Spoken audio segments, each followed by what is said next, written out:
of that forward momentum. Near enough, there we go, straight through the line here. The Lancastrians have broken through the Yorkist line.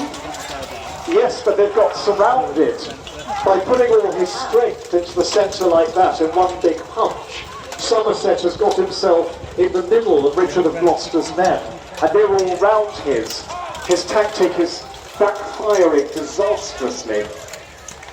For a moment then it looked hopeful, but now, no.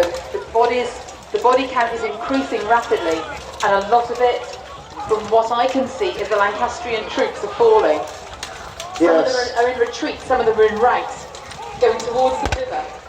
Yes, Somerset's men are going down like wheat before a combine harvester, and the more sensible are now actually on the run. They're breaking. The Lancastrian right wing is crumbling. Somerset himself is legging it for the horizon. He's going for sanctuary in the Abbey, which he hopes is going to give him a chance to live to fight another day. Sadly, as history tells us, this didn't happen. On a technicality. Yes, the whole Lancastrian army is collapsing. It is. The centre and the other wing are going too. This is it, the Yorkists have won. What's going to happen to the Prince of Wales? Where is the Prince of Wales? And he's coming towards us. There's the Prince He's of Wales. leading his bodyguard forward. Here, yes. See the banner here of the Prince of Wales?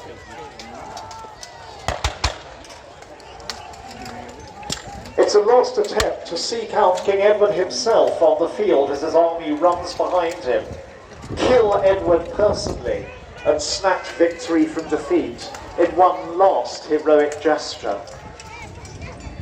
See the Yorkist army just chasing off the last of the Lancastrians over on the far left of the battlefield. So we've got the Prince of Wales here, bareheaded. Standing at bay, and on the other side, on the right, there is Edward. Edward with a bodyguard larger than the prince's, seeing the prince standing with his men. The prince intended to make Edward his prey, but it looks as if Edward is going to try and have him for dinner. And now they come together. And the prince's men dash forward into an enemy twice their numbers.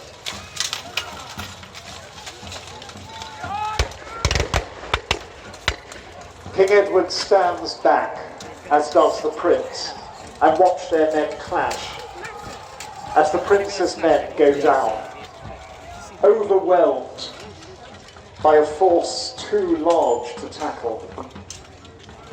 And the prince now stands alone, the last hope of the House of Lancaster, facing an enemy all round him, and a triumphant king, 10 years older than he is, striding forward to fight.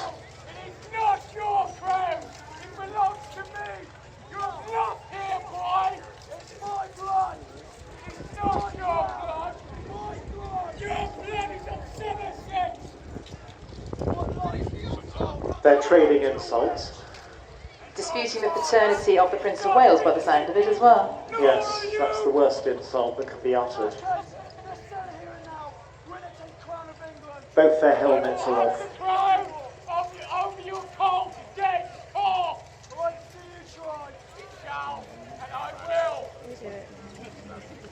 And now they fight.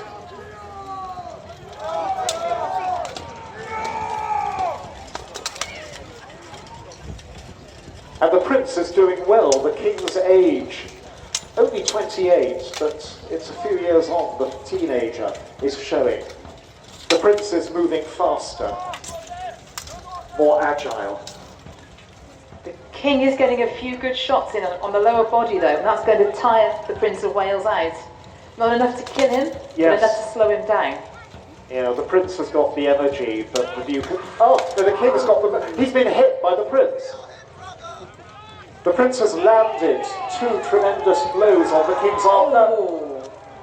The king has struck back and stabs the prince in the belly, and the prince is down.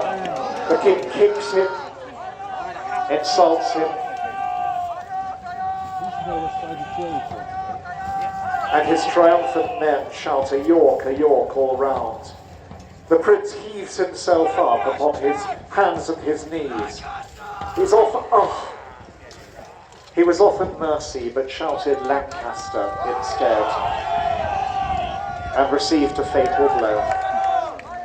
The Prince of Wales is dead. The House of Lancaster is over. And the exhausted king is held to his feet.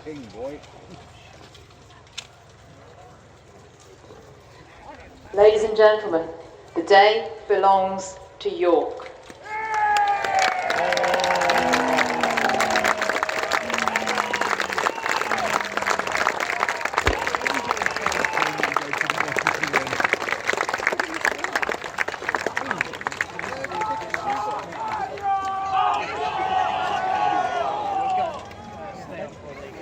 Can we have a round of applause, please, for the reenactors of the Battle of Tewkesbury?